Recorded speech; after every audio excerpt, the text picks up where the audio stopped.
Friends, good morning. তো তোমরা সবাই কেমন আছো? আশা করছি খুব ভালো আছো, আর আমিও খুব ভালো আছি। তো আজকে হচ্ছে জানুয়ারির 11 তারিখ। তো আসছি, তোমার দাদাভাই ডাকছে। তো আমরা চলে এসেছি শীতং। তো এই তো আমরা পৌঁছে গেছি। এই যে আমাদের এটা রুম। তো আজকে আমরা এখানে থাকবো। আর এখানে আশেপাশে যতগুলো ভিউ পয়েন্ট আছে সব কিছু এখন আমরা বেরোবো দেখার জন্য। তারপরে কমলা বাগানও নাকি আছে, সেখানেও যাব। আর দেখো এখানকার বাইরেটা কি সুন্দর দেখা যাচ্ছে না? আমি তোমাদেরকে পিছন ক্যামেরা করে দেখাচ্ছি। আর কেউ স্কিপ না করে পুরো ভিডিওটা দেখতে থাকো, ভিডিওটা খুব সুন্দর হতে চলছে। তো ওই যে দেখতে পাচ্ছ আমাদের রুমগুলো। তো আমরা বাইরে চলে এসেছি। আর এই যে উঁচুটা দেখতে পাচ্ছ, এটা যারা এখানে ঘুরতে আসে তারা এখানে এসে পুরা ভিউটা দেখতে পায়। আর আমরা তো নিচের এই রুমগুলোতে আছি, আমাদের এই দিক থেকেই দেখা যাচ্ছে। তো ওই যে আরো ওই যে ওই সাইডের ওই যে লোকগুলো দেখতে পাচ্ছ, ওখান থেকেও খুব সুন্দর ভিউ পয়েন্ট দেখা যায়।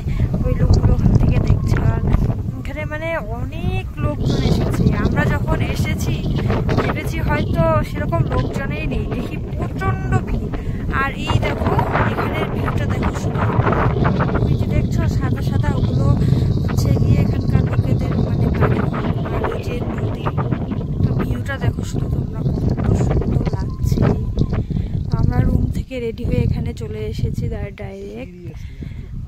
এই দেখো, আর এখান থেকে কাঞ্চনজঙ্ঘাও দেখা যায়। এখন কিসের জন্য হয়তো দেখা যাচ্ছে না, তাও হালকা হালকা দেখা যাচ্ছে। তোমরা কি কেউ বুঝতে পারছো নাকি জানি না, হালকা হালকা দেখা যাচ্ছে। আর এই দেখো পুরোটা হচ্ছে গিয়া চা বাগান, চা বাগানের মাঝখানে। খুবই সুন্দর জায়গাটা। তো কেউ যদি আসতে চাও চলে এসো, খুব ভালো লাগবে জায়গাটায় ঘুরে। এই যে আমরা দুপুরের খাবার খেতে বসে পড়েছি। দুপুরের এগুলোই তো, চিকেন টিকেন আর যা যা দুবার দিয়ে নিবে। তো খেয়ে নিই, পরে আবার খাওয়া দাওয়া করে দেখা হচ্ছে। তো এতদিনে একটা জিনিস কি বুঝেছি, ঘোরার ইচ্ছে যদি কারোর মধ্যে না থাকে, সে তার কাছে যতই টাকা পয়সা থাকুক না কেন, সে কোনোদিনও ঘুরতে পারবে না। ইচ্ছেটাই হচ্ছে মেন।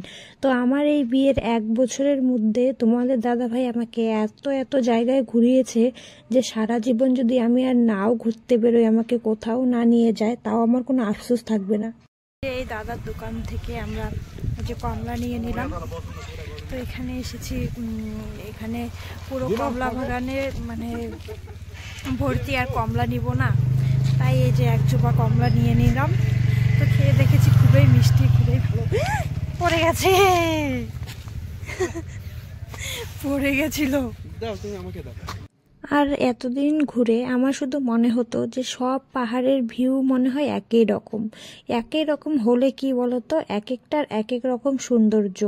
তো আমরা কমলা বাগানে গিয়েছিলাম, অনেক কমলাও এনেছি। তো ওটা আর ভিডিও করতে পারিনি। তো তারপর আবার এই যে নিচ থেকেও কমলা নিয়ে নিয়েছিলাম। তো জায়গাটা তোমাদের কেমন লেগেছে অবশ্যই জানাবে। উপর থেকে মোমো নিয়ে এসেছি।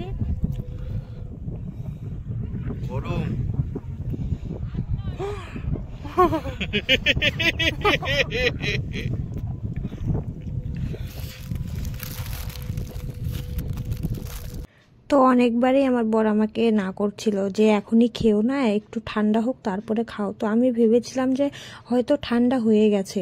তো আমি মুখে নিয়ে যেই চিবিয়েছি, মনে হচ্ছে যে আমার মুখটা পুরো পুড়ে যাচ্ছে, এতটা গরম ছিল। তো আমার বরের কথা আমি না শুনলেই না, বারবার এরকম বিপদেই পড়ে যাই। তো আগে যেরকম মা বাবার কথা না শুনলে আমি কিছু না কিছু বিপদে পড়ে যেতাম, সেম এখন তাই হয়েছে। তোমাদের দাদাভাই যদি আমাকে কোনো কিছু কিনে দিতে চায়, আমি যদি সেটা না নিই, না করি, পরবর্তীতে দেখি ওটার যে এতটা দরকার পড়ে পরে বাধ্য হয়ে নিতেই হয়। আর এই যে এখানে রাত্রে আমরা সবাই মিলে বারবিকিউ বানাচ্ছিলাম, অনেকেই ছিল, তো তাদেরকে দেখাতে পারি নাই। তো আজকে ভিডিওটা এই পর্যন্ত।